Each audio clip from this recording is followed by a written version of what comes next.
অনেক তো হলো আলুর দম খেয়েছেন।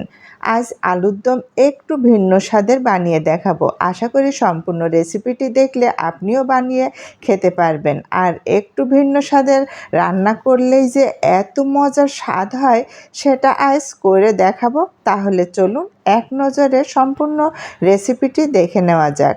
আলুর দম শুনলেই কেমন রুটি, পরোটা, পোলাও, সাদা ভাতের সাথে খেতে ফিল চলে আসে, তাই না বলুন? আর আলুর দম কিন্তু খুবই মুখরোচক একটি ফেভারিট খাবার। আলুর দম বানানোর জন্য প্রথমেই আমরা কিছুটা আলু ধুয়ে নিব। ধুয়ে নেওয়ার পরে খুব সুন্দর করে ছুলে নিতে হবে। আর এই আলুর খোসাগুলো আমি একদমই ফেলবো না। আমার ছাদ বাগান আছে, বাগানের জন্য কিচেন কম্পোস্ট তৈরি করব।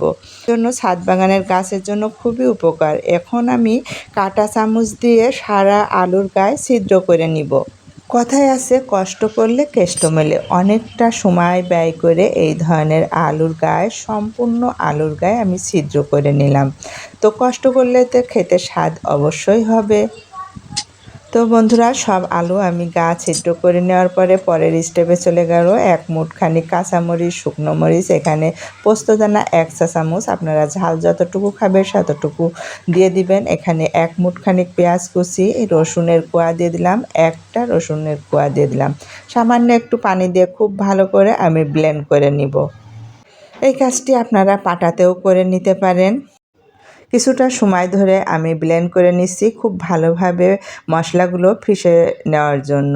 তো দেখতেই পারছেন খুব ভালোভাবে কিন্তু মিহি পেস্ট হয়ে গেছে। এখন আমি এইগুলো এক সাইডে রেখে দিয়ে আমি পরের স্টেপে চলে যাব। তো মশলাগুলো এক সাইডে রেখে আমি একটা ক্যাপসিকাম আর নিয়েছি একটি টমেটো। আমার এইগুলো ফ্রোজেন করা ছিল, আমি খুব আলতো হাতে কেটে নিচ্ছি, একদম বরফ। তো দেখতেই পারছেন আমি একটু কষ্ট করেই যুদ্ধ মতো করে কেটে নিচ্ছি টমেটোগুলো, ক্যাপসিকাম কেটে নিব এখন একে একে। তো এইগুলো দিলে কিন্তু আরও স্বাদ দ্বিগুণ হয়ে যাবে, তার জন্যই দেয়া। আর এই রেসিপিটি সম্পূর্ণ দেখে আপনারা বুঝতে পারবেন কিসের জন্য ভিন্ন স্বাদের এতটা মজার আলুর দম রেসিপি আপনাদের সাথে শেয়ার করেছি।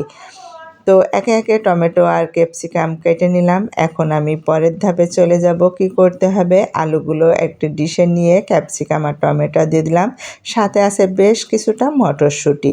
আর এখানে আদার রস দিয়ে দিলাম 1 চামচ মতো, স্বাদ মতো লবণ দিয়ে দিলাম 1 চামচ মতো, আর দিয়ে দিলাম সামান্য হলুদের গুঁড়া আর একটুখানি চিনি।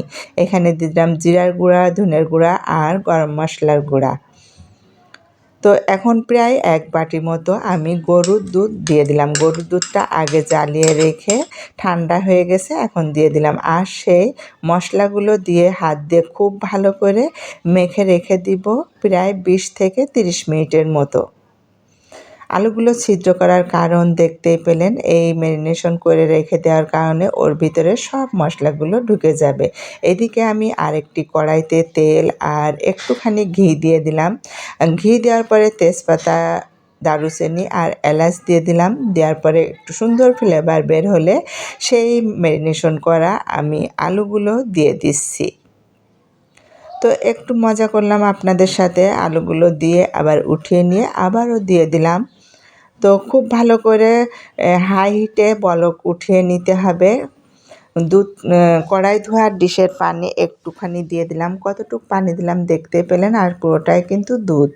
আর খুব ভালোভাবে বলক উঠে গেছে। এখন ঢাকনা দিয়ে আমি লো হিটে রেখে দিব 20 থেকে 25 মিনিটের জন্য। মাঝে মাঝে ঢাকনা খুলে একটু উল্টে পাল্টে নেড়ে দিতে হবে। আর এই ভিন্ন স্বাদের আলুর দম পুরো রেসিপিটি দেখে আপনারা যদি একবার বানিয়ে খেয়ে দেখেন তাহলে বলবেন যে আলুর দম এইভাবেই করব।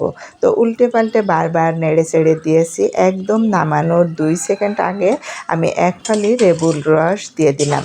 দেওয়ার পরে খুব ভালো করে মিশিয়ে দিছি, উল্টিয়ে পাল্টিয়ে দেখতেই পারছেন।